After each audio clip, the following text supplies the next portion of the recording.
All right, let's talk about something we all take as gospel. Trust the process, right? Let compound interest do its thing. But what if that idea, the one that's supposed to be our golden ticket, is actually a trap? What if it's the very thing holding you back right now? Yeah, let's get into it. Just let that hang in the air for a second. The eighth wonder of the world is making you poor. Now, hold on. This isn't me saying compound interest is a scam. It's absolutely not. The problem is, while we're all staring at our tiny retirement accounts, willing them to grow, we're missing the bigger picture. We're ignoring the things that can actually compound fast enough to make a difference while we're still young enough to enjoy it. And if you need proof, here it is. This number is a real gut punch. 96%. What is that? That's how much of Warren Buffett's wealth he made after he turned 50. Think about that. The single greatest investor of our time made almost all his money when he was old enough to get senior discounts. And why is that?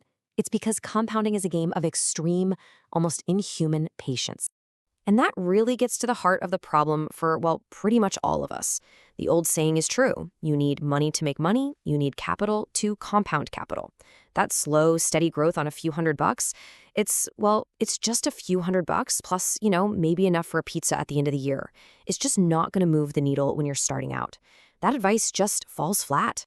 Okay, so if we know certain habits are good for us, why is it so hard to stick with them? Why do we always seem to quit? Well, it all comes down to this really powerful psychological trap. It's called the visibility gap. And trust me, it's where our best laid plans just fizzle out. So what is it exactly? The visibility gap is that brutal, super frustrating space between all the work you're putting in and actually seeing any results. You know that feeling? It's that chasm where you just can't see the progress, and it's precisely why we give up, often just moments before we're about to have a breakthrough.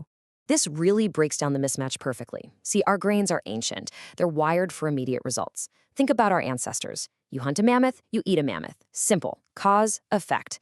But compounding, it's the total opposite. It's all about these tiny, invisible efforts that feel like they're doing nothing until one day, bam, there's a huge breakthrough. But because we can't see that progress along the way, our caveman brain screams, "This isn't working, abort!" Here are a couple of great ways to think about it. Imagine you're learning guitar. For months, you're just making horrible noises. It's awful. You're ready to quit. But then, somewhere down the line, it all just clicks. The thing is, most of us quit a few months in because we're stuck in that visibility gap. Or how about this one? A plane takes off from LA, headed for New York. The pilot makes a tiny, tiny adjustment at the start, just 3.5 degrees. You wouldn't even feel it. But that tiny shift means you don't land in New York. You land in Washington, D.C. The compounding was happening the whole time. It was just totally invisible. All right, so if trying to compound a small amount of money is a trap early on, then what's the answer? What should we be focusing on? This is where we get to the good stuff, a totally different way of thinking called the invisible asset hierarchy. And these, my friends, are the assets that compound fast enough to change your life way, way before you're thinking about retirement. And it's a four-step ladder, really. Each one builds on the last. It starts with number one, skills. You take those skills and use them to build number two, relationships. Then those relationships are what you use to create number three, your reputation. And finally, all of that together gets you the grand prize. Number four, optionality. So let's break that down. First up, the foundation, skills. There's a great term for this, the flash roll. It's basically being so good at what you do that you can walk into a room, explain a tough problem and its solution so clearly and concisely that everyone just gets it. Your authority is instant. But here's the really cool part. Skills don't just stack up one by one. They connect and multiply. What you learn in one area suddenly helps you understand another. It's like a web. Knowledge actually speeds up. The more you have, the faster you can get more. Okay, so once you've got those skills, you use them for the next step, building relationships. And the big idea here is something called the let them principle. It sounds weird, but stay with me. It means you stop trying to manage everyone else's opinions and actions. Let them be wrong about you. Let them drop the ball. Seriously, when you do that, you get back all this energy you were wasting, and you can pour it into being reliable yourself and into a few really deep relationships, because one of those will do more for your career than 1,000 LinkedIn connections ever could. And it's those powerful relationships that build the next asset, your reputation. And here's the thing you have to understand. Your reputation isn't built in big moments. It's being built right now in 100 tiny interactions you probably don't even think about. Show up on time and prepared for 2 years straight? Boom, you're the dependable one. Miss a couple of key deadlines? Well, that becomes your new tag too. And what's crucial to get is that this thing compounds both ways, for good and for bad. And the math is ruthless. So your skills, your network, your reputation, they all lead up to the final, most powerful asset of all, optionality. This is the end game. It gives you something called the subtraction edge. Because real freedom isn't having the ability to add more things to your plate, it's having the power to take things off it. It's the freedom to say no. When you've compounded the other 3 assets, you don't have to guess what's coming next. You're ready for pretty much anything. Okay, but before we all run off thinking this is a perfect roadmap, we need to pump the brakes for a second and have a little reality check, because even the best strategy in the world isn't a guarantee. We have to talk about something called survivorship bias and the huge, undeniable role that pure dumb luck plays in all of this. So next time you see someone who's just crushing it, someone with a flawless track record, you have to stop and ask yourself this one simple question. Are they a genius, or did they just get really, really lucky? It's so easy to forget that we only ever hear from the winners. We never get the stories from the thousands of people who tried the exact same thing, and it just didn't work out. The writer Nassim Taleb has this amazing thought experiment. He says, imagine you get 10,000 totally clueless investors. They're just flipping coins to make their picks. Well, by pure chance alone, after 5 years, you'd end up with about 200 of them who have a perfect record.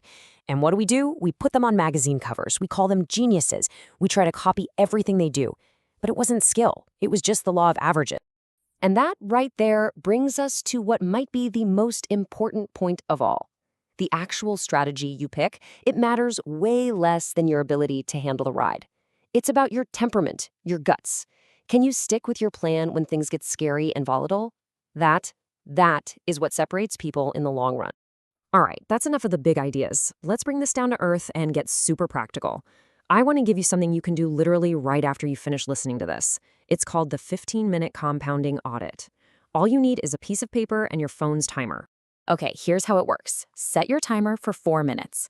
First step, write down what you've actually been compounding lately. Not what you want to be compounding, but what your actions show.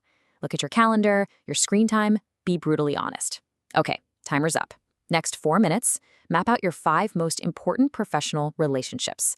When was the last time you genuinely helped one of them, no strings attached? Next up, another 4 minutes, find your visibility gap. Think of something important you quit. Why? Was it because you just couldn't see the results?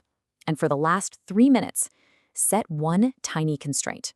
Pick one thing from this you want to start compounding tomorrow and make it so small it's almost impossible not to do. So as we start to land the plane here, I want to leave you with a thought that, honestly, it should kind of shake you up a little. And it's this. You are already compounding. It's happening right now in every single direction. Your skills, your habits, your reputation, all of it is either growing or decaying. It's compounding. So the question isn't, should I start compounding? You already are. The real question is, what are you compounding?